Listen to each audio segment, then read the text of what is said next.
Hello. We are back to our book. It's chapter 8. On Tuesday, they again did their laundry. The product of their efforts this time looked only slightly grayer than it had the time before. Claudia's sweater was considerably shrunken. They knew that it was too early to get an answer to the letter, but they couldn't resist starting down to the Grand Central Post Office to take a look anyway. It was noon by the time they stopped and ate breakfast at a chuck full of nuts on Madison Avenue. They dragged it out beyond the patience of the people who were standing, waiting to occupy their seats. Both Claudia and Jamie almost didn't want to look at their box in the post office. As long as they didn't look, they still had hopes they could find a letter. They didn't. They strolled around the streets and found themselves near the United Nations building. Claudia suggested to Jamie that they take the guided tour she had read about when she was studying the tour guide book of American Automobile Association. Today we can learn everything about the UN. Jamie's first question was, how much money? Claudia challenged him to walk in and find out. 50 cents each. They could go if Claudia was willing to skip dessert this afternoon. Jamie added, you can't have your cake and take tours too. How about having tours and hot fudge sundaes too? Claudia asked. They stood in line and got tickets for a tour. The girl selling tickets smiled down at them. No school today? She asked casually. No, Jamie answered. The boiler on the furnace broke. No heat. They had to dismiss school. You should have heard the explosion. All the windows rattled. We thought it was an earthquake. 14 kids got cuts and abrasions, and their parents are suing the school to pay for their medical expenses. Well, it was about 10 in the morning, and we just finished our spelling lessons when the man behind Jamie, who was dressed in a derby hat and who looked more as if he belonged in the UN than visiting us, said, I say, what's holding up the line? I repeat, what is holding up the line? The girl gave Jamie the 2 tickets. As she did so, the man in the derby hat was already pushing his money onto the counter. The girl looked after Jamie and Claudia as they were leaving and said, Where is... She couldn't finish her question. The man in the derby hat was scolding the girl. No wonder it takes the UN forever to get something done. I've never seen a line move more slowly. He only looked as if he belonged. He certainly didn't act it. The girl blushed as she gave the man his ticket. I hope you enjoy your tour, sir. She acted as if she belonged. Jamie and Claudia sat with the other ticket holders waiting for their numbers to be called. Claudia spoke softly to Jamie. You sure are a fast thinker. Where did you cook up the story about the furnace? I've had it ready and waiting ever since we left home. First chance I've had to use it, he answered. I thought I'd thought of everything, Claudia said. That's okay. You're quite a kid. Thanks, Jamie smiled. The guide who was calling the numbers finally said, Will the people holding ticket numbers 106 to 121 please go to the double doors on the wall opposite this desk. There your guide will begin your tour. Jamie and Claudia went. Their guide was an Indian girl who wore a sari and whose long hair was bound into a single braid that hung down her back to well below her waist. With one hand she lifted the folds of her sari. Her walk was flavored by her costume. Her steps were short and light, and then appeared to be a great movement around her knees. Claudia looked at her guide's skin and thought of smoky topaz. November, her mother's birthstone. She listened to her guide's accent and formed the sounds in her mind without listening to what the sounds said. Thus, when the tour was finished, Claudia was no expert on United Nations, but she had discovered something. Saris are a way of being different. She could do 2 things, she decided. When she was grown, she could stay the way she was and move to some place like India, where no one dressed as she did, or she could dress like someone else, the Indian guide even, and still live in an ordinary place like Greenwich. How did you like those earphones where you can tune in almost any old language at all? Jamie asked his sister. Pretty keen, huh? Claudia seemed to have a faraway look in her eye. Yes, she answered. It sounded like, yes. Jamie inspected Claudia closely. She was holding one arm crooked and the other pressed against her stomach. Her steps seemed shorter than usual and lighter than usual, and there appeared to be great movement around her knees. "What's the matter with you?" he asked. "You got stomach cramps or something?" Claudia lowered her eyes to him and said, "Jamie, you know, you could go clear around the world and still come home wondering if the tuna fish sandwiches at chock full of nuts still cost 35 cents. "Is that what gave you stomach cramps?" he asked. "Oh, just skip it, just skip it." Claudia knew she would have to discover some other way to be different. Angel would help her somehow. Her hopes centered more than ever on box 847 at the post office, and the following day when they peeked through the window they saw an envelope. Claudia was prepared to be the discoverer of great truths. Greenwich's own heroine of the statue, and only 12 years old. Jamie was so excited he could hardly get the key into the lock to open the box. Claudia waited while he opened it and the envelope too. He held the letter unfolded and off center so they could read it together in silence. Saxonburg, this is Mrs. Frankweiler speaking. Frank Saxonburg, I have here attached a copy of the actual letter, which I have in the files. Now here's the letter. Dear friends of the museum, we sincerely thank you for your interest in trying to help us solve the mystery of the statue. We have long known of the clue you mentioned. In fact, that clue remains our strongest one, attributing this work to the master, Michelangelo. Other evidence, however, is necessary, for it is known that Michelangelo did not carve all the marble blocks which were quarried for him and which bore his mark. We cannot ignore the possibility that the work may have been done by someone else, or someone counterfeited the mark into the stone much later. We summarize the possibilities as follows. 1. The work was designed and done by Michelangelo himself. 2. The work was designed by Michelangelo but done by someone else. And number 3, the work was neither designed nor done by Michelangelo. Our hope, of course, is to find evidence to support the first of these 3 possibilities. Neither Condivi nor Vasari, Michelangelo's biographers, who knew him personally, mentioned the master carving this little angel. They mention only the angel carved for the altar of Siena. However, in a letter he wrote to his father from Rome on August 19, 1497, Michelangelo mentions, "I bought a piece of marble I keep to myself, and I am sculpturing an image for my own pleasure." In the past, experts have believed the image which he sculptured for his own pleasure to be a Cupid. Now we must examine the possibility that it was an angel. The problem of angel has now become a matter of consensus. 4 American, 2 Englishmen, and 1 German, all whom are experts of the techniques of Michelangelo, have thus far examined the statue. We are presently awaiting the arrival of 2 more experts from Florence, Italy.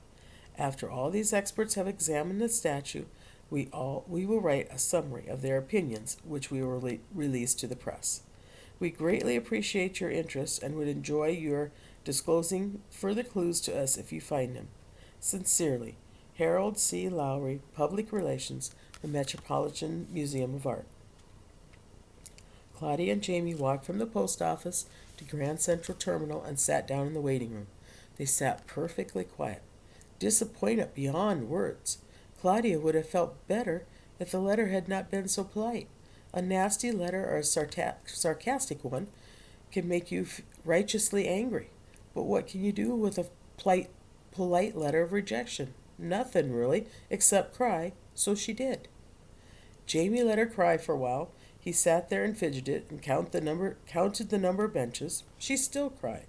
He counted the number of people on the benches. She was still at it. He calculated the number of people per bench. After the big blobs of tears stopped, he said, "At least they treated us like grown-ups. The letter is full of big words and all." "Big deal," Claudia sobbed. "For they all know we are grown-ups. For all they know, we are grown-ups." She was trying to find a corner of a shredded Kleenex that she could use. Jamie let her sniff some, then he quietly asked, "What do we do now? Go home?" "What? Go home now? We haven't even got our clothes, and your radio's in the violin case. We'd have to go home absolutely empty-handed. We could leave our clothes, they're all gray anyway. But we never even used your radio. How can we face them at home, without the radio and all, with nothing?" She paused for a minute and repeated, with nothing. We've accomplished nothing.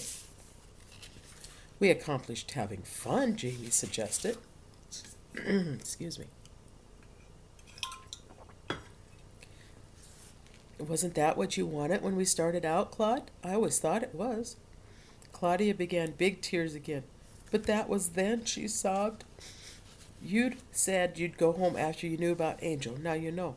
That's it, she sobbed. I do not know. You know that you don't know. Just as people at the museum don't know. Come on, he pleaded. We'll enjoy telling about how he lived in the museum. The violin case can be evidence. Do you realize we've lived there a whole week? Yes, Claudia sighed, just a week. I feel as if I jumped into a lake to rescue a boy, and what I thought was a boy turned out to be a wet, fat log. Some heroine that makes. All wet for nothing. The tears flowed again. You sure are getting wet. You started this adventure just running away, comfortably. Then the day before yesterday, you decided to be a hero, too. Heroine. And how should I have known that I wanted to be a heroine when I had no idea I wanted to be a heroine? The statue just gave me a chance. Almost gave me a chance. We need to make more of a discovery. So the people at the museum, what more of a discovery do you think that you, Claudia Kincaid, girl runaway, can make? A tape recording of Michelangelo saying I did it? Well, I'll clue you in. They didn't have tape recorders 470 years ago. I know that, but if we make a real discovery, I'll know how to go back to Greenwich. You take the New Haven, silly. Same way as we got here. Jamie was losing his patience. That's not what I mean. I want to know how to go back to Greenwich different. Jamie shook his head. If you want to go different, you can take subway to 125th and then take the train. I didn't say differently. I said different. I want to go back different. I, Claudia Kincaid, want to be different when I go back. Like being a heroine is being different. Claudia, I'll tell you one thing you can do different. Differently, Claudia interrupted. Oh, baloney, Claude.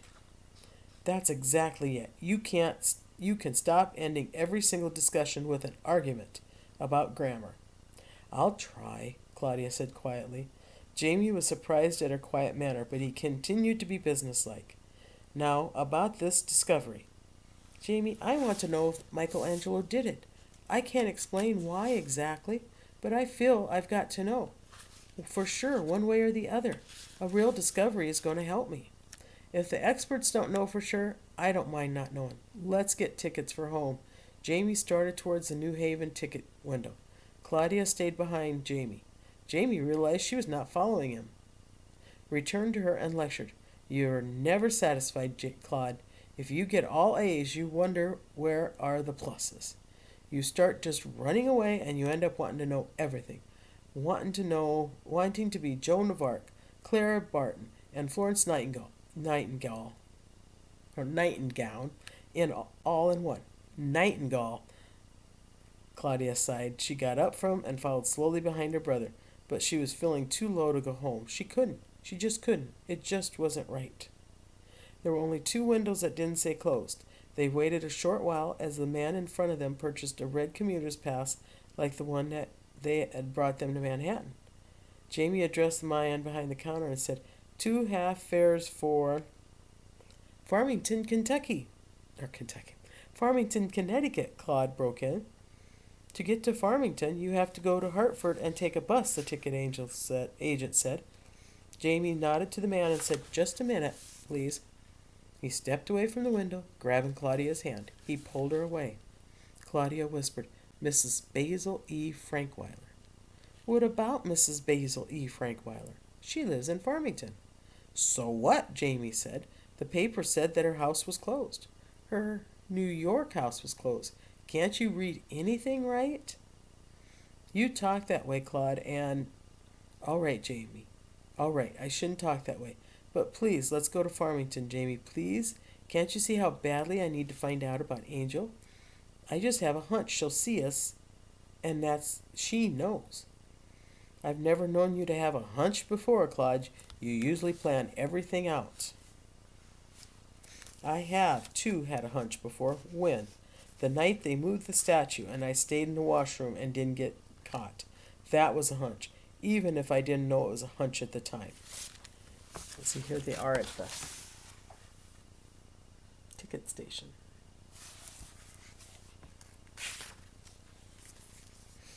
Okay, we'll go to Farmington, Jamie said. He marched to the ticket window and bought passage to Hartford, and they were waiting at track 27 when Claudia said to Jamie, "That's a first for you, too." "What is?" he asked. "Buying something without asking the price first." "Oh, I must have done that before now," he answered. "When? Name one time." "I can't think of one right now." He thought a minute and then said, "I haven't been a tightwad all my life, have I?" "As long as I've known you," Claudia answered. "Well, you've known me for as long as I've known me," he said, smiling. "Yes," Claudia said, "I've been the oldest child since before you were born."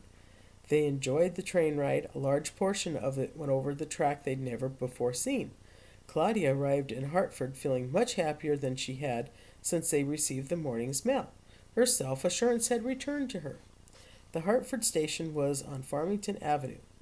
Claudia reasoned they could not be far from Farmington itself. Why take a bus and worry about which stop to get off? Without consulting Jamie, she hailed a cab. When it stopped, she got in. Jamie followed. Claudia told the driver to take them to the house of Mrs. Basil Frankweiler in Farmington, Kentucky. Claudia sat back in a taxi at last. And that, Soxenberg, is how I enter the story. Claudia and Jamie Kincaid came to see me about Angel. And that is the end of chapter 8.